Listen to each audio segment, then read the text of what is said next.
Thanks for watching. Natural immunity is missing. Next Gen Coins in Action, Immunity Awareness Series. What does your coin do? Well, good evening, everybody, and thanks for joining us. We have a great presentation for you that is changing lives around the world and which we believe will create many millionaires in the not too distant future. Now, our industry is exploding, and part of that is due to the fact that millions of people are unwilling to take the jab and they're losing their jobs, and they need a way to make some money from home. They need something that's very simple and affordable, and they don't have years to learn new skills. If that describes you, you may be at the right place at the right time. So without further ado, let's get started. This book came out, Communist Manifesto came out in 1848. But in 1965, I left Hawaii and I went to school in New York, military school. First word is mission. What is the mission? Everything is mission driven. And then my instructor to study economics, he had us read the Communist Manifesto, Mein Kampf, Mao's little book, and other things, so we understood who the enemy was.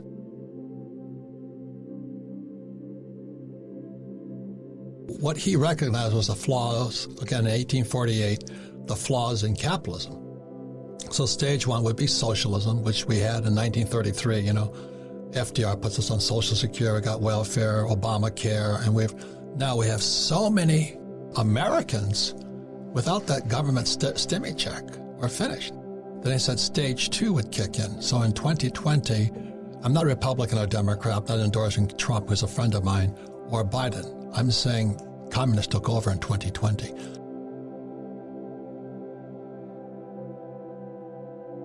A capitalist is somebody who believes in teaching people to fish. And a socialist wants to give people fish. And then I just divide them that way. And so also what's happening with your generation and actually with Gen X, the income of men is dropping. If inflation is in asset prices, like the stock market, real estate, we make fortunes. But the working guy out there working for $50 an hour or whatever they work for today, he just took a haircut.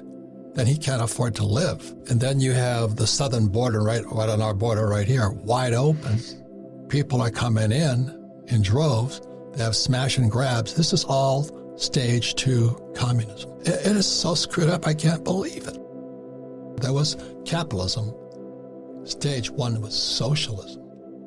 They couldn't accept communism at first. So what Marx says, we have to put in socialism as stage one. So that was Social Security, everybody's now on Medicare, welfare, and all that. We're now a welfare nation. So stage one, which is socialism, completed. The fractional reserve system and bank reserve currency, which is macro, that's where the heist took place. And my English instructor, this is in 1966, 65, he says sometime in the future, communism is going to step in. And communism is opposite of socialism. What happens is when communists take over from socialists, they murder the socialists.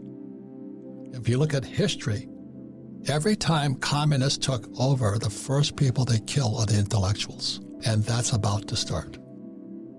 All Wall Street in America has done is rip off the pensions because, pensions are the biggest pool of money in America. And states like Kentucky, New Jersey, Illinois, California, Hawaii are going bankrupt because Wall Street went in and just sucked all the cash out of their pensions. So the school teachers like my dad, the firefighters and police officers, they have no retirement now.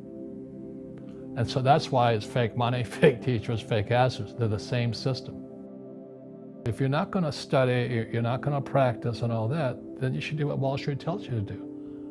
Buy, 401ks, mutual funds, ETFs and all that. But that's where they're fake assets, because they only make Wall Street or the city of London rich. Just watch where the cash is flowing. Follow the money. The boomers, my generation, are toast because we're so dependent on this thing called a 401k, which is a defined contribution pension plan. In other words, the defined contribution means if you put in $1 million, hopefully get $1 million back. But the old pension plan was called a defined benefit. So if you worked for Ford Motor Company and they promised you $1,000 a month, Ford guaranteed the $1,000 a month. As long as Wall Street stayed up, it was a good deal.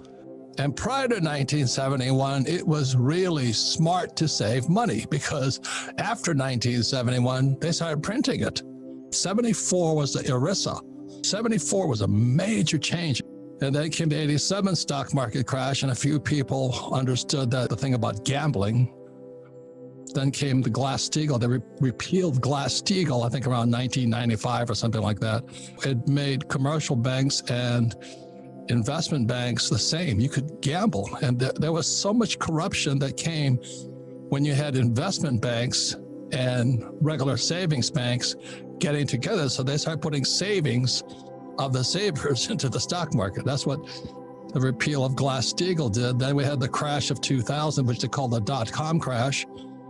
Then came 2008, they call it a subprime mortgage crash, and they blamed the poor people for the crash, but it wasn't the poor people who did it. Again, it was Wall Street, the Treasury, and the Fed. And then they never fixed the problem. And all they did was print more money. So 1971 continued on in mass after 2008. They started coming up with things called quantitative easing. And what that quantitative easing was to do was to keep money into the economy, because it was like this huge hot air balloon going in the sky, that if that hot air balloon came down, the little gondola was you and me. We'd get crushed. The baby boomers have only known an up market. And now the end is near. They're starting to retire out just as the market is topping. China's coming down. We have trouble in Europe. I'm just watching this whole thing going, what's going to happen to the boomers? Because they actually had it the easiest of any generation I've ever seen. The boomers had it the easiest of all generations. You know, when we came out of high school, college and high school, we put money in the stock market, everything went up. We bought houses, everything went up. And now it's about to come down. What happens in a bull market is that at the top, people are happy. So here we are at the top of a bull market. But when the bear goes out the window, it comes down so fast. Like I think it was Ernest Hemingway who said, how did you go bankrupt? Slowly at first, then suddenly. Suddenly it's coming.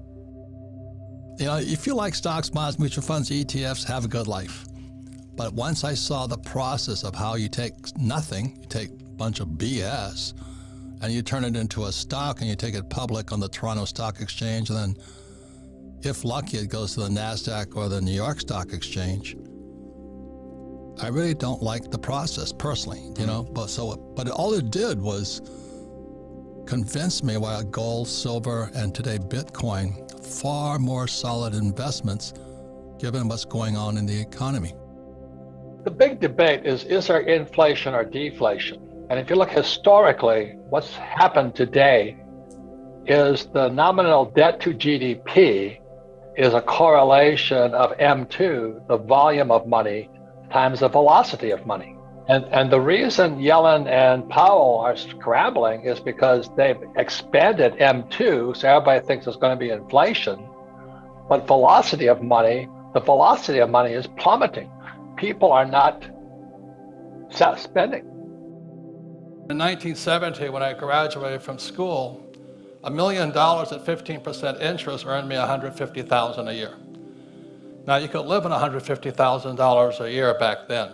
But in 2016, due to this thing called quantitative easing, I call it the Greenspan put, it's $1 million at negative 5 basis points. It's going to cost you $1 million to save $1 million. That is how deteriorated our financial systems have become. And this is one of the causes between the gap between the rich and the poor.